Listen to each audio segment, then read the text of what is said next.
Well, greetings, imagination connoisseurs. Once again, it is I, your host, Robert Meyer Burnett, and this is Robservations, episode number 255.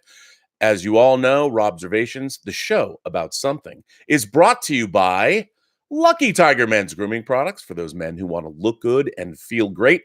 And if you go to their website at getluckytiger.com, buy anything, you can punch in PGS for this, the Post-Geek Singularity community, and get 20% off your order.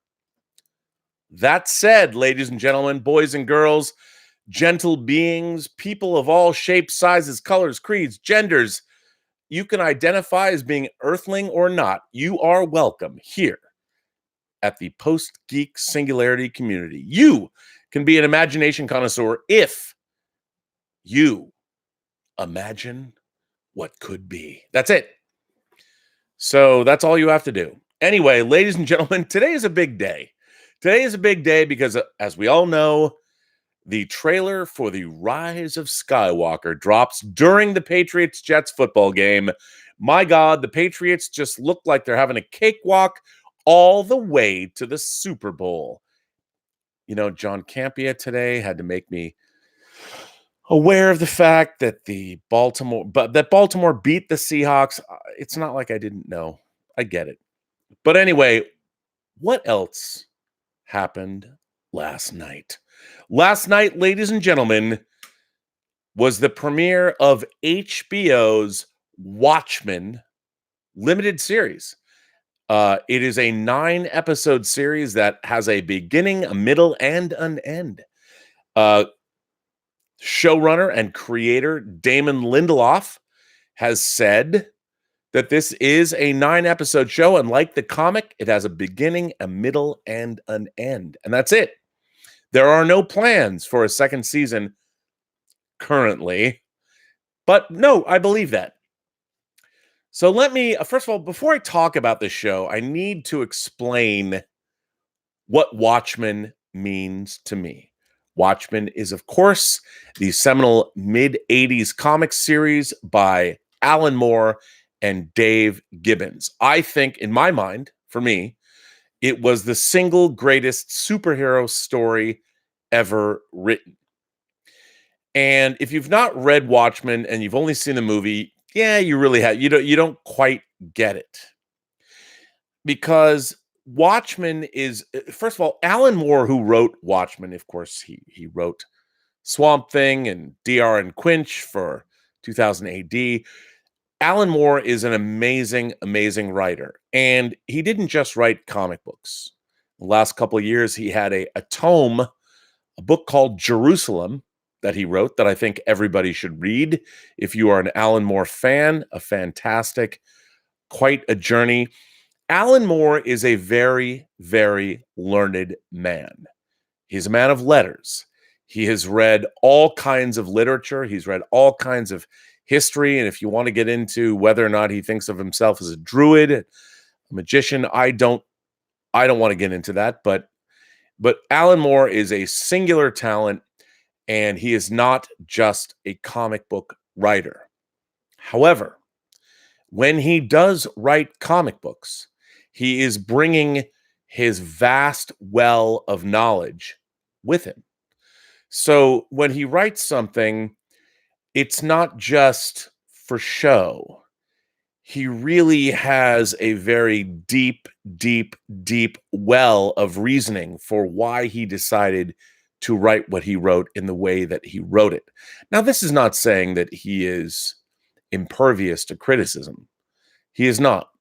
However, I don't think that anyone, any human being ever wrote comic books with the wellspring of knowledge about literature and human history and all kinds of things that Alan Moore brought to the medium, which is amazing.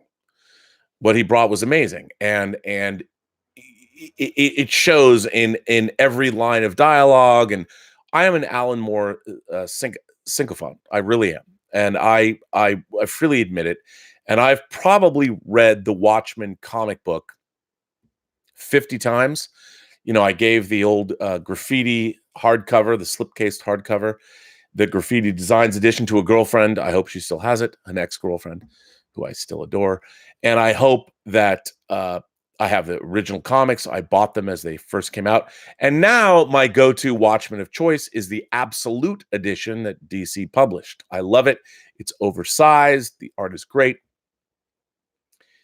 But anyway, this Watchmen series that HBO debuted last night is being billed as a sequel to the comic book, not a sequel to Zack Snyder's film, of which there are 3 versions.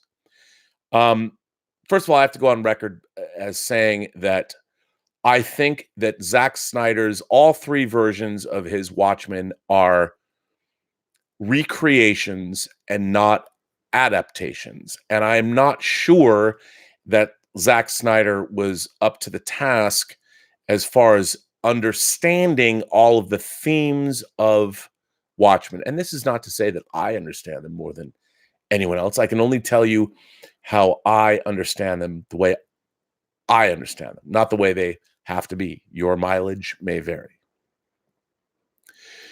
First and foremost, Watchmen is a story about the comic book, specifically the superhero comic book medium itself. It is a story that is all about deconstructing the idea of superheroes, the superhero myth, and goes all the way back to, I mean, look, you can say that superheroes have their, you can talk about Gilgamesh, you can talk about Hercules, all of those things. But really, what Watchmen was about was the 4-color fantasies of superheroes, beginning, I would say, with Superman, to be honest. Siegel and Schuster's Superman. And while, yes, to be honest, if you know about the history of the Watchmen comic book, what happened was DC acquired characters from a different comic company, the Charlton Harris. So they had Captain Atom, Blue Beetle, like all of these different characters that were later incorporated into the DC universe. But what Alan Moore did was he wanted to tell a singular story, a story with a beginning, a middle, and an end, using these characters that DC Comics had acquired. And it would be once he did that, the door would be shut on those characters. So DC reluctantly was like, no, we want those characters to go on. So Alan Moore did riffs on those characters. And of course, those characters were already derived from previously existing characters like Superman and Batman and those things. So the idea of Watchmen, the comic, which is what this new series is supposed to be, is a riff on the entire comic book medium. Now, before I go on, I will say this. I have seen 1 episode of Watchmen, which was aired last night. I was not given the 6 episodes certain critics were made privy to. I was just given last night's episode. It is, flat out, very compelling television. It is beautifully made. It is incredibly well mounted. It's beautifully directed. Trent Reznor and Atticus Ross did the music. It's got a John Carpenter feel to it. Everything about the production of this show is first rate. Regina King is, she is unbelievable as Angela Abar. She is terrific. Everything about this show, I thought, was really, really good. I think it's compelling television. I think it has some really interesting things to say.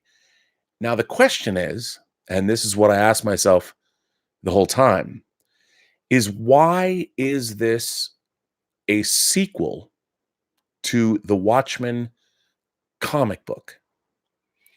And to be honest, the whole time that I was watching the episode last night, I asked myself this question.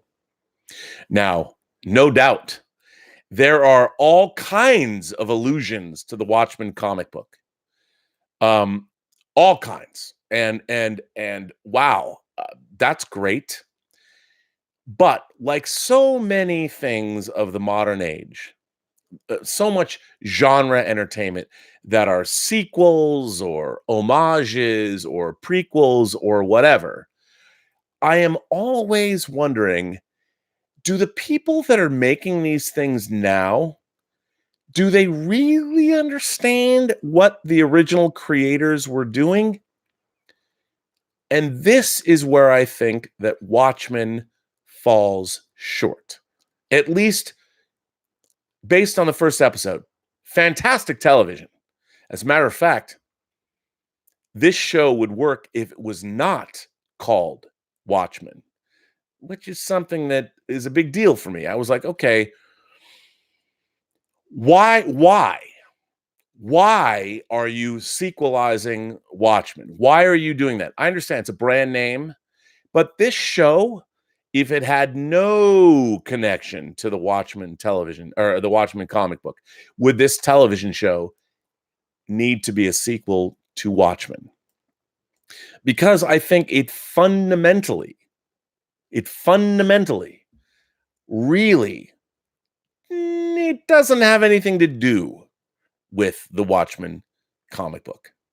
It says it's a sequel to that comic book, but is it really? I don't think so, because ultimately the Watchmen comic book is a commentary on comic book heroes.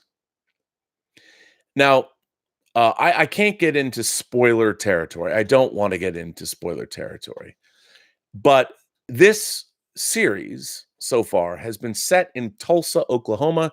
It also cuts to where they shot in Wales with Jeremy Irons, who apparently, if you know anything about Watchmen, is playing Adrian Veidt, and he is, of course, Ozymandias from the comic series, the architect of the entire mystery without spoiling anything. And he has seen the film. And here's first of all, let me just say, after I watched Watchmen, I went online and I wanted to find out if Damon Lindelof was interviewed. Well, interestingly enough, an interview all of you need to go watch. Steve Frosty, who I've known, Steve Weintraub, for years and years, since before he started Collider. But Steve, who started Collider, did an excellent, almost 40-minute interview with Damon Lindelof on Collider. And I would like to implore all of you to go and watch this interview. In this interview, Damon Lindelof, whatever you think of his work, his past work, it was a very revealing interview where he talked about what it's like to write TV shows and what it's like to deal with television writers in Hollywood.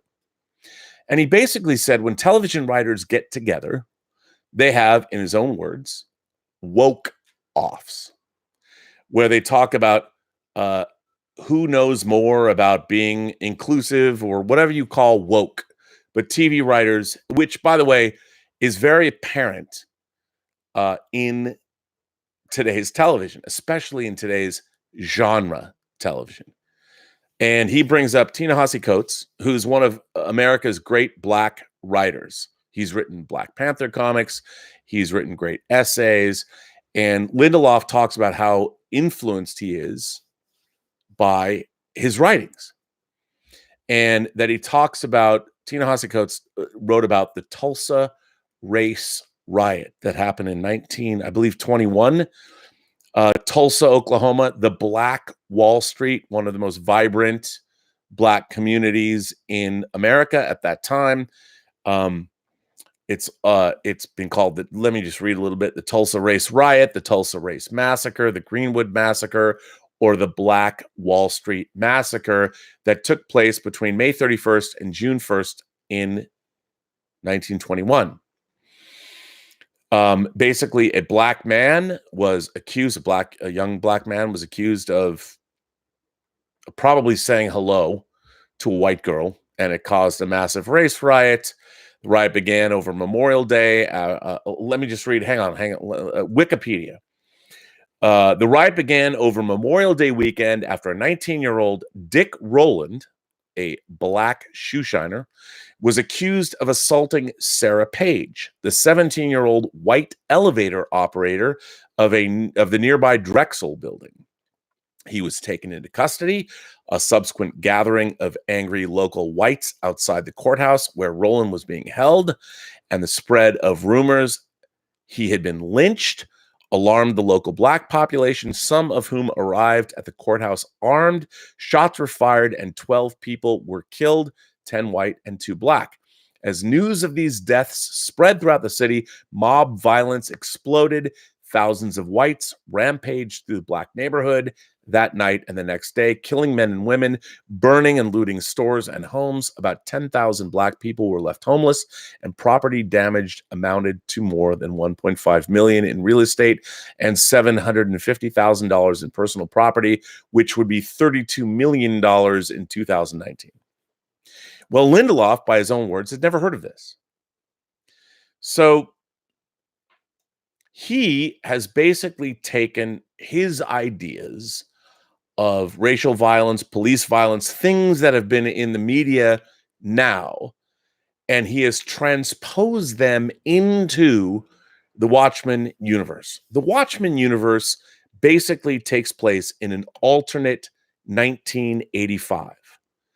The Watchmen television show takes place in September of 2019. So 34 years in universe from the Watchmen comic series. So in this show that takes place in Tulsa, Oklahoma, with this racial violence, I was asking myself as I watched this, what does this have to do with the superhero genre, if anything? And I really felt that what Lindelof and his writers, and he said he hired a writing staff to. It was very interesting. So apparently, what Lindelof and his writing staff did was they first created the world. They extrapolated from the Watchmen comic what had happened in the intervening 34 years, and that's what they did. They set up the world, and then they went on hiatus. They left. And then they came back and they did the pilot and then went from there, and they didn't know if it was going to be picked up, and HBO really loved the pilot. Now, Lindelof also talks about that when TV writers get together, they have woke-offs, his own words, where they talk about who is more socially aware and all of that. Now, here's the thing. The original Watchmen comic book is it's their ideas in the comic that span hundreds of years of modern human history. And I feel like I feel with a lot of things that the people that want to take on this mantle, and Lindelof is a Watchmen sycophant. He loves Watchmen. He was even quoted on one of the re-releases of Watchmen in graphic novel format, which he's very proud of. I feel listening to him talk that, like so many others who try and do these things, he doesn't quite get all of the things that Watchmen is touching upon. And what he's done is he's taken his ideas and his predilections and his whatever and transpose them. Look, he knew they were making a Watchmen show. He goes into that, and so he knew somebody had to do it. And he explains that, like, well, why not me? Why not? If there's this giant elephant in the room and someone's going to tackle it, why shouldn't I? But what I feel that he's done, and what I feel that is a mistake, is he's taken all of his predilections, all of his things that he's interested in, police violence, racial violence in America, and he found out Ta-Nehisi Coates, who wrote about this race riot, which he didn't know about. He read it and he's like, wow, how can I write something about this particular thing and make it work within the Watchmen framework? Whether, of course, that serves what Watchmen is or not, it was he had his deal. And by the way, this is not unusual for authors. They have their pet projects or pet things they want to talk about, and they impose them on whatever it is that they're writing. But I would say this, as far as this interview that I watched with him last night is concerned, he violated what I would call my Burnett axiom, which is you never put your universe or your agenda before your characters and story, which is how this was conceived. White supremacy, police violence, all of these things were there, and now let's put them into the Watchmen framework. It wasn't that he had an idea about carrying the Watchmen story forward. He knew that somebody was going to do Watchmen. Why shouldn't it be him?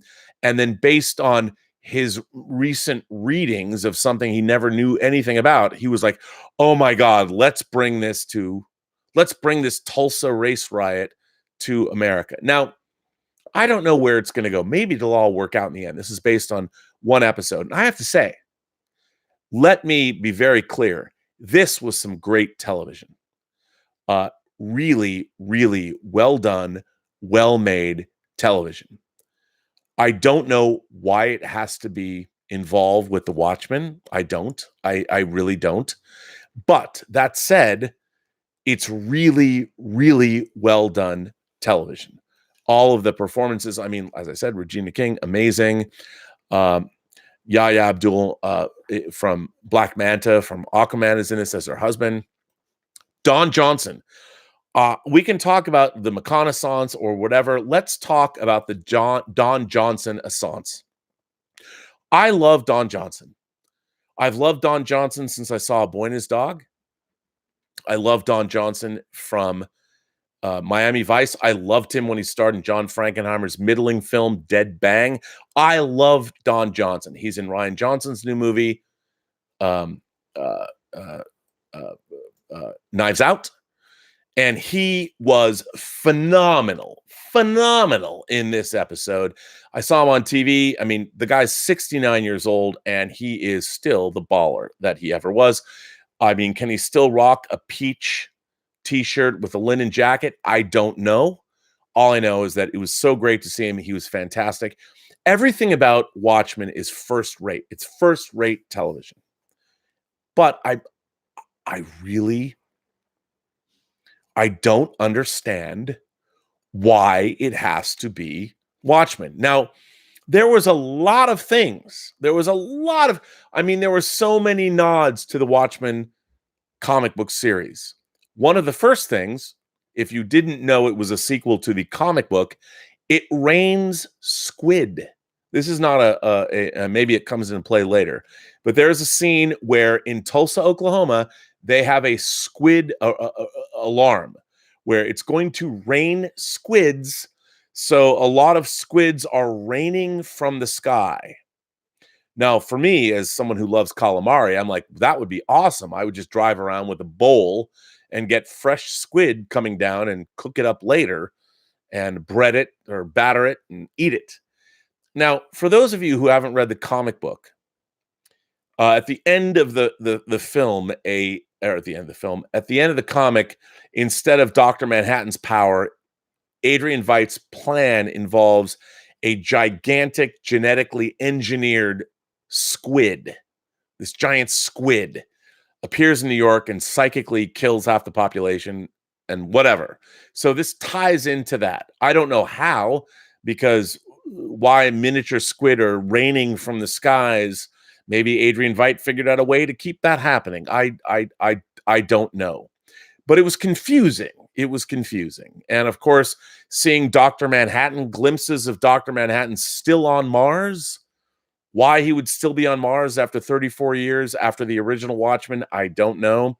These things bothered me, to be honest. I'm like, well, why is Dr. Manhattan still there? Why wouldn't he just leave Earth and go to another galaxy, do what he said he was going to do? Of course, Ozymandias, which, by the way, to be fair, Jeremy Irons has not been called Ozymandias. And according to Lindelof, they shot all of his scenes in Wales, and they did that as sort of a movie unto themselves. And he explained maybe it meets up. He does say it meets up later, but eventually, supposedly, whatever his storyline was a little wacky. I didn't recognize the Ozymandias from the comic series yet.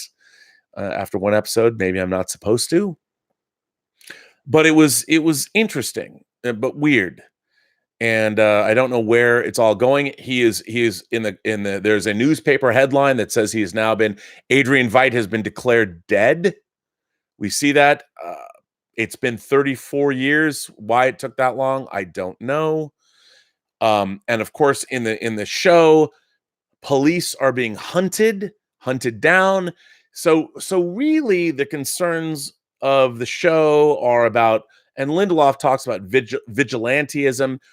Vigilantism, while that was, of course, obviously a concern of the original Watchmen, it was still a riff on superheroes. And, the cops are, what happened in the show, there was an incident, cops are being hunted down, or they were murdered en masse by people that were dressed up in Rorschach masks.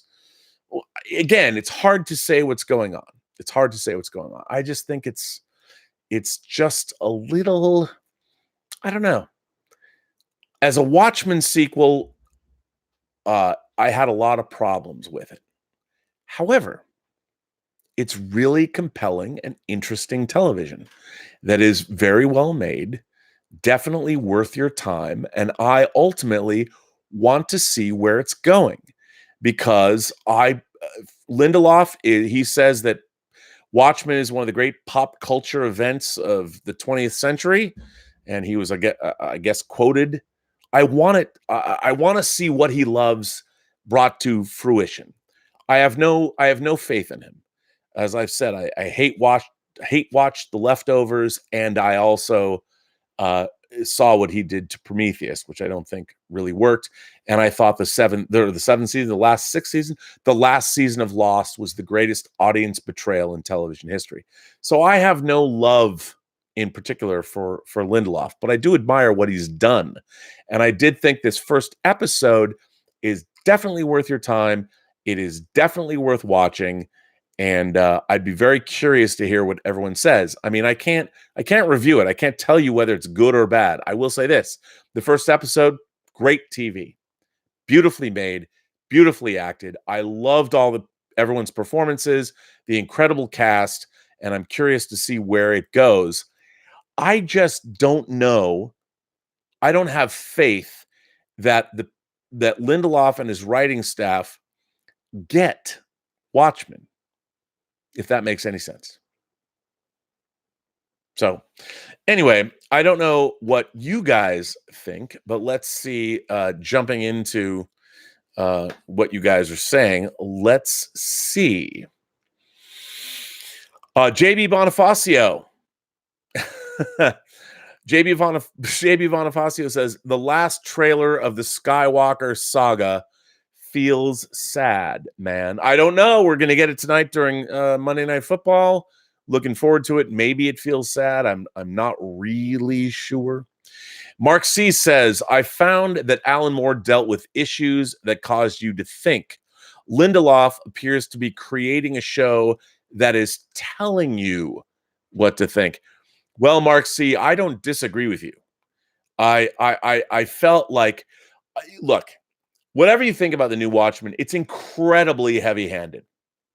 I mean, what Alan Moore was doing was he was working off superhero myths.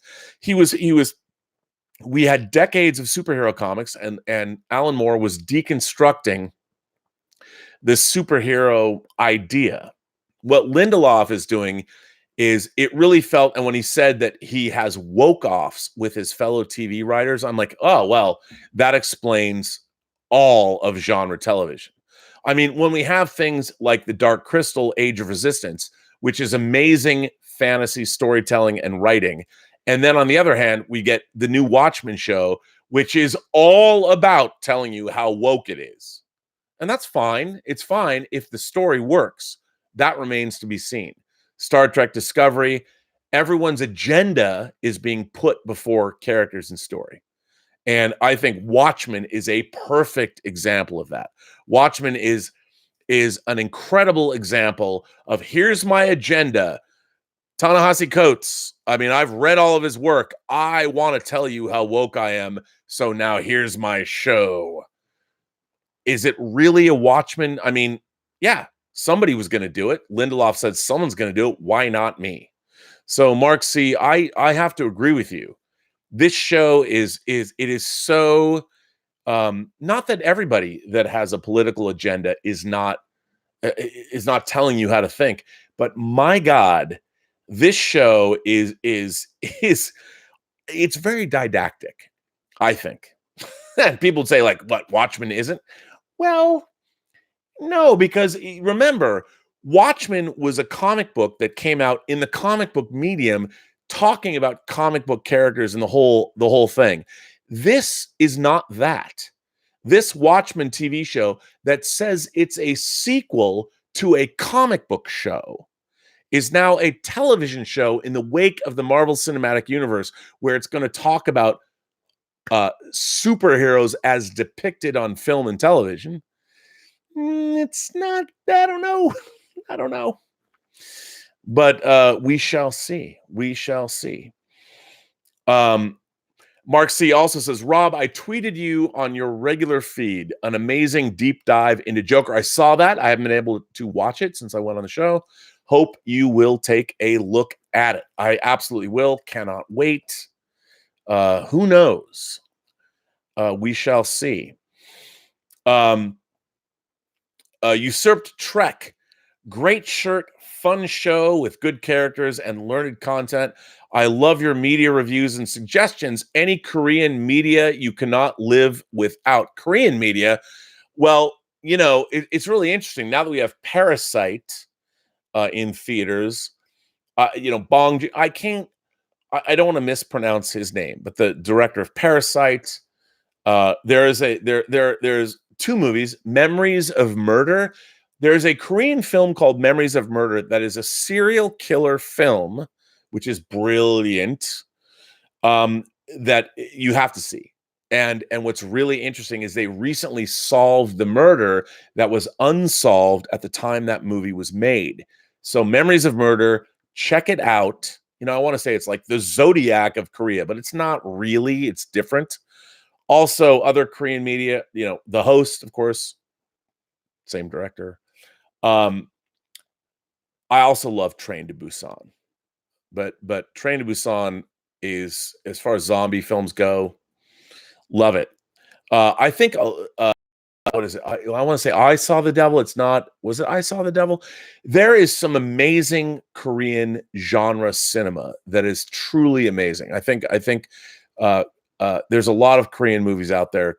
I don't know why, but I've always been a fan of Asian cinema, Japanese and Chinese cinema, Hong Kong cinema too. Look, up until recently, I thought of Hong Kong and China as different. I guess now we have to say the same or whatever. I don't want to get in trouble. But Korean cinema was something I came to recently, and I'm a huge fan. And I will say this: it was because of The Host. You know, I saw The Host, monster film, Weta Digital, but then I delved into Korean cinema, and there's a lot of really great stuff there. Raymond Verada says, is Alan Moore going to get mad again? You know, I don't know. I hope not. I mean, I think Alan Moore, I would be very curious to hear what he thinks about this show and where it's going to go. I would think that Alan Moore would say, I keep thinking there's a scene in a movie, Annie Hall, Woody Allen's film that beat Star Wars for Best Picture in 1977, where there was a guy named Marshall McLuhan, who was a great critic and writer on media. And there's a scene in the movie where Woody Allen and Diane Keaton are waiting in line, and there's a pretentious douchebag, which, you know, probably many of us think we are, or we are, I might be, that is talking about what Marshall McLuhan would say. And then Woody Allen he's like, you don't understand. And then Woody Allen gets Marshall McLuhan to come into the scene and actually got Marshall McLuhan to play himself. You don't understand my work at all. I do feel when I was watching Watchmen last night, I was like, as much as I respected what it was doing, I did feel that it didn't quite know what it was supposed to be. I felt like, wow, for what it is, it's great, but why is it Watchmen? How is this commenting on the comic book hero medium when you've said it's a sequel to the comic books, and yet you're on TV? It was very very interesting. It was very interesting. But anyway, listen, ladies and gentlemen, this show is now going to end. And I know you're saying, what? I'm telling you why it's going to end, because I have some work to do, but I am going to be on Jeremy's Geeks and Gamers show at 3:00 this afternoon. That is right, ladies and gentlemen. I am going to be on a Fandom Menace show with Jeremy. He's going to host me on a show. And I wanted to talk about Watchmen and not tell anyone.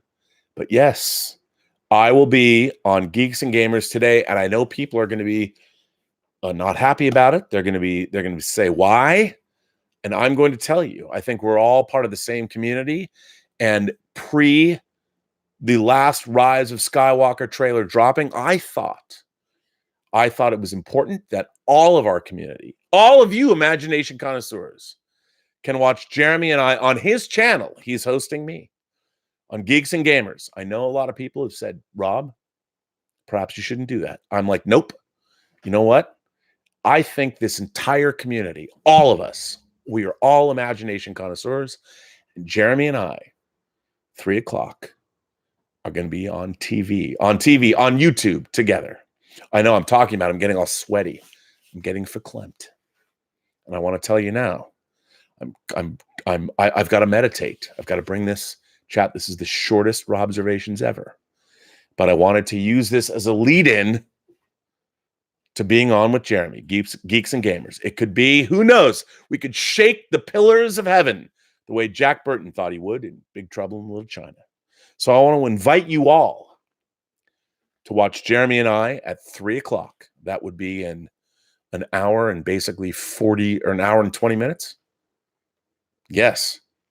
So I'm going to bring this very short Robservations to a close. What do you guys think? What do you think about Watchmen?